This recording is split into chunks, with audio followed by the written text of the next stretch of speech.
Assalamualaikum warahmatullahi wabarakatuh. Sebelumnya saya ucapkan kepada dosen pengampu yaitu Bapak dosen Muhammad Untung Surapati Amikom yang telah memberikan kami kesempatan untuk melakukan corporate visit ke PT Indomaret yang berada di Indomaret Jalan Putri 7, Kecamatan Tampan, Sidomulyo Barat, Kota Pekanbaru. Tim ini terdiri dari 6 orang. Saya sendiri Muji Lestari, yang kedua ada Fauzia Wahmi, ketiga Vici Fatir Susilo, yang keempat Nafisa Kasih, yang kelima Latifah Wanti Arahab, dan yang keenam ada Alia Ningsi. Saya akan memaparkan profil singkat mengenai Indomaret, yang dimana Indomaret itu adalah minimarket tingkat nasional yang telah beroperasi sejak tahun 1980-an dan mengalami pertumbuhan eksponensial dari 2 gerai sampai 1000 gerai dalam satu dekade terakhir.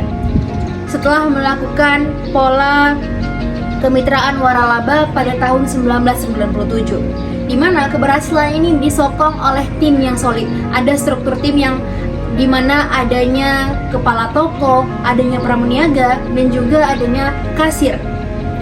Dan untuk melihat implementasinya secara nyata, kemarin kami telah melakukan observasi langsung mengenai aspek komunikasi internalnya dan koordinasi operasional timnya, dan juga komunikasi eksternalnya dan pelayanan langsung kepada pelanggan yang diterapkan oleh PT Indomaret.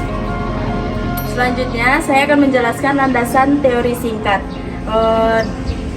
Dalam melakukan analisis strategi komunikasi bisnis, terdapat 4 pilar teoritis utama yang digunakan dalam analisis ini. Yang pertama, komunikasi bisnis.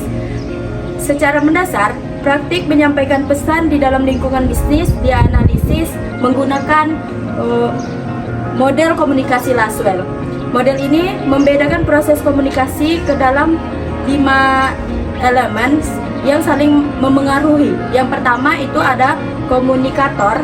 Komunikator ini adalah pihak yang menginisiasi atau mengirim pesan. Yang kedua itu ada message. Message ini isi informasi, instruksi, SOP maupun materi promosi yang ingin disampaikan. Yang ketiga itu media. Media ini alat atau perantara yang digunakan untuk menyalurkan pesan tersebut. Yang keempat itu ada receiver. Receiver ini target atau pihak yang menerima pesan. Yang kelima itu ada efek. Efek itu adalah perubahan sikap, pemahaman, atau tindakan yang terjadi setelah pesan diterima. Yang kedua ada komunikasi organisasi.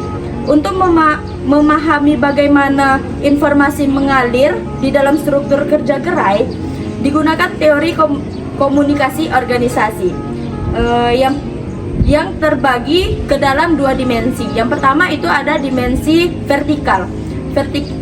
Dimensi vertikal itu adalah mengatur alur komunikasi 2 arah antara atasan dan bawahan.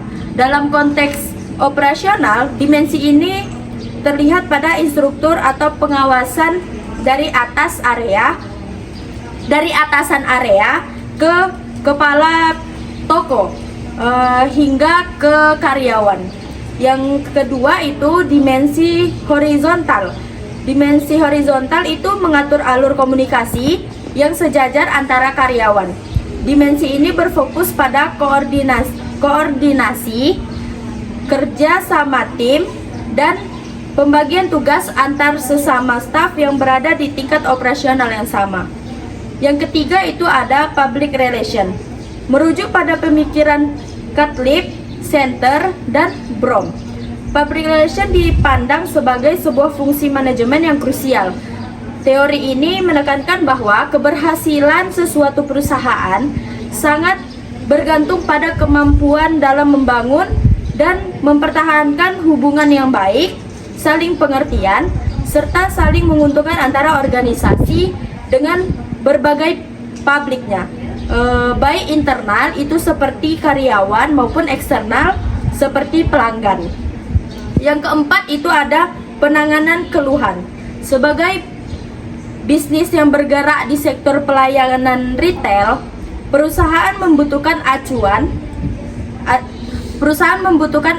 yang konkret dalam menghadapi ketidakpuasan pelanggan. Teori penanganan keluhan menetapkan 4 indikator utama yang wajib dipenuhi agar komplain dapat diselesaikan dengan baik. Yang pertama itu ada empati. Empati itu sikap peduli dan bersedia mendengarkan keluhan dengan tulus. Yang kedua ada kecepatan. Kecepatan itu seperti respon yang sigap dan tidak menunda-nunda penyelesaian masalah. Yang ketiga ada kewajaran. Solusi atau kompensasi yang adil dan sebanding dengan kerugian yang dihadapi pelanggan. Dan yang keempat itu ada kemudahan akses. Ketersediaan saluran atau mekanisme komplain yang praktis dan tidak berbelit-belit bagi pelanggan. Empat landasan teori yang sudah saya jelaskan itu saling berkeseimbangan untuk mengevaluasi sejauh mana praktik komunikasi di lapangan telah berjalan efektif, sekaligus mengidentifikasi celah hambatan komunikasi yang perlu diperbaiki. Berdasarkan wawancara kami bersama Kak Vega selaku Store Junior Leader atau Kepala Toko Indomaret, terdapat 4 media utama yang mereka gunakan. Yang pertama adalah grup WhatsApp sebagai komunikasi internal utama antara atasan dan bawahan atau staf toko. Di sini mereka menggunakan WhatsApp group untuk komunikasi secara real time terkait pergantian shift atau koordinasi terhadap kinerja toko. Yang kedua adalah interaksi tatap muka atau komunikasi secara langsung melalui briefing sebelum pergantian shift atau memulai toko. Fokus utama dari briefing singkat ini adalah menyelaraskan target penjualan dan memastikan SOP tetap berlaku ketika pergantian shift. Yang ketiga adalah aplikasi digital yang dapat diunduh di iOS maupun App Store untuk komunikasi bersama pelanggan dan promosi eksternal. Aplikasi ini digunakan untuk keperluan promosi serta pemasaran produk secara daring. Menariknya, penggunaan aplikasi digital ini dinilai jauh lebih efektif, efisien, serta tepat sasaran jika dibandingkan menggunakan media cetak berupa brosur. Yang terakhir, mereka menggunakan layanan langsung atau komunikasi langsung dengan tatap muka bersama pelanggan. Yang ini tidak kalah penting selain aplikasi digital tadi, karena komunikasi secara langsung bersama pelanggan dilakukan di area toko. Hal ini dapat menangani keluhan langsung pelanggan, memberikan solusi cepat, serta membangun hubungan baik demi menjaga kepuasan konsumen. Dari keempat media ini, kita dapat melihat bahwa Indomaret berhasil mengombinasikan pendekatan digital dan konvensional serta menyimbangkan komunikasi internal dan eksternal demi menciptakan ekosistem bisnis yang produktif. Baik, sekian penjelasan dari slide ini, mari kita lanjut ke pembahasan berikutnya. Baik, di sini saya sebagai presentator ketiga yang akan menjelaskan analisis praktik serta efektivitas komunikasi yang kami temui di Indomaret. Yang kami bagi menjadi 2 aspek, yang pertama kekuatan dan keterbatasan. Nah, pertama di kekuatan yaitu terdapat briefing rutin pada setiap pergantian shift. Nah, momen ini penting untuk menyampaikan informasi terbaru, kemudian perubahan aturan maupun hal-hal yang perlu diperhatikan saat melayani pelanggan yang datang.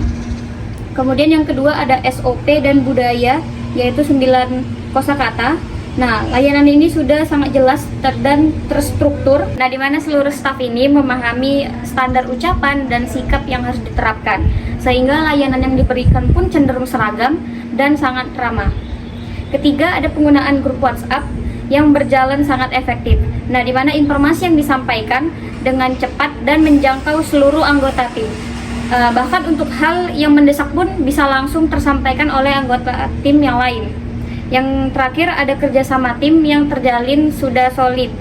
Nah, hal ini terlihat bagaimana cara konflik internal dapat diredam dengan baik, sehingga suasana kerja yang tetap nyaman dan tidak mengganggu pelayanan saat ada pelanggan datang. Adapun tantangan terbesar datang dari keragaman karakter pelanggan yang sangat beragam, mulai dari pelanggan yang sabar, pelanggan yang terburu-buru, hingga pelanggan yang memiliki tuntutan khusus. Sehingga hal ini menuntut kemampuan komunikasi yang tinggi dari setiap staf, yang belum tentu semua orang sudah menguasainya dengan baik. Nah, dari kedua sisi ini, dari kedua aspek ini kami dapat menyimpulkan bahwa sistem komunikasi yang sudah berjalan memiliki fondasi yang kuat, namun masih ada celah untuk disempurnakan agar menjadi lebih efektif dan minim hambatan. Baik, di sini saya presentator keempat akan membahas tentang identifikasi permasalahan komunikasi. Nah, setelah kami melakukan observasi di toko Indomaret di Jalan Putri 7 itu, kami menemukan identifikasi permasalahannya. Yang pertama ada miskomunikasi price tag, di mana terjadi karena kurangnya koordinasi saat pergantian shift, misalnya dari shift yang pertama ke shift yang kedua. Nah, sehingga pembaruan label promosi harga itu tidak dilakukan tepat waktu dan adanya menimbulkan kebingungan antar sesama karyawan. Yang kedua ada selisih harga rak versus kasir. Nah, dimana kan kadang orang pembeli itu di kasir harganya murah, ketika di rak harganya mahal. Nah, sebaliknya ketika harganya di rak murah, harga di kasir mahal. Itu terjadi karena ada sistem kasir yang disebabkan keterlambatan pembaruan data dan membingungkan pelanggan. Yang ketiga ada keragaman karakter pelanggan. Di setiap pelanggan memiliki karakter yang berbeda, sehingga karyawan harus mampu berkomunikasi secara fleksibel, sopan, dan dalam menghadapi berbagai situasi. Misalnya ada pelanggan yang jutek ataupun cuek, dimana kadang ada pelanggan dia yang merasa bahwa di keranjang tuh harganya murah, kenapa di kasir harganya mahal. Nah, itu juga bisa mengakibatkan kemarahan antara karyawan dengan pelanggan. Hal-hal tersebut adalah jadi permasalahan yang ada di dalam Indomaret di Putri 7 tersebut. Baik, saya akan membahas tentang rekomendasi strategi komunikasi. Yang pertama yaitu ada internal, yang mana di sini yaitu membuat checklist serah terima pergantian shift agar informasi mengenai price tag dan tugas yang belum dapat diselesaikan tersampaikan dengan jelas sehingga mengurangi miskomunikasi. Yang kedua ada eksternal, yaitu memberikan pelatihan kepada karyawan dalam menangani komplain pelanggaran berdasarkan tempat aspek penanganan keluhan menurut Tejiptono agar pelayanan lebih profesional.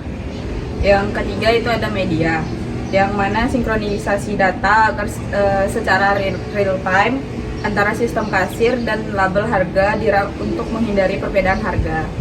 Yang keempat ada stakeholder, yang mana mengadakan forum evaluasi rutin serta memberikan apresiasi kepada karyawan yang berprestasi untuk meningkatkan komunikasi, motivasi, dan kinerja tim.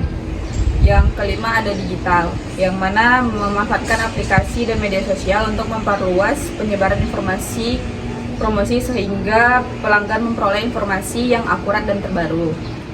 Selanjutnya yaitu refleksi pembelajaran, yang mana melalui kegiatan ini kami memahami bagaimana teori komunikasi bisnis dan organisasi yang diterapkan dalam dunia kerja. Selain itu, kami juga melatih kemampuan wawancara dan analisis data kualitatif, yang mana mempelajari cara menangani komplain secara langsung maupun pentingnya komunikasi internal dan eksternal. Action. Wassalamualaikum warahmatullahi wabarakatuh.